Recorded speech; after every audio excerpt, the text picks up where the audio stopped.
வணக்கம் ஃப்ரெண்ட்ஸ், நான் காஞ்சிபுரத்துலேருந்து பேசுகிறேன். என்னுடைய கடைக்கு காஞ்சிபுரம் மார்க்கெட் போயிட்டு கடைக்கு தேவையான பிஸ்கெட் எல்லாம் வாங்கிக்கின்னு அப்படியே பேக் சைடு வந்து பிஸ்கெட் எல்லாம் அடிக்கிட்டு அந்த 5 ரூபா மேரிகோல்டு பார்த்திங்கன்னா அது முன்னாடி வைக்க முடியல. ஏன்னா பாக்ஸ் பெருசு 14 கவர் இருக்கும். அதனால் வண்டிக்கு முன்னாடி பிரித்து வச்சுட்டு அடிக்கிட்டு இருக்கேன்.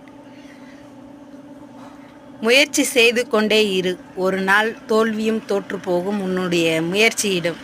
எப்பவுமே வந்து நீங்கள் முயற்சி மட்டும் விட்டுறாதீங்க, தன்னம்பிக்கையுடன் போராடுங்க. ஒரு நாள் முயற்சி வெற்றி அடையும். இது என்னுடைய அன்பான வேண்டுகோள். எப்பவுமே என் கடைக்கு நானே எல்லாமே வாங்கிட்டு வந்து நானே வந்து சேல்ஸ் பண்ணுவேன். நம்மளுடைய தன்னம்பிக்கை தான் நமக்கு வந்து வெற்றியின் ரகசியம். தன்னம்பிக்கை மட்டும் என்றைக்குமே விடாதீங்க. நன்றி ஃப்ரெண்ட்ஸ்.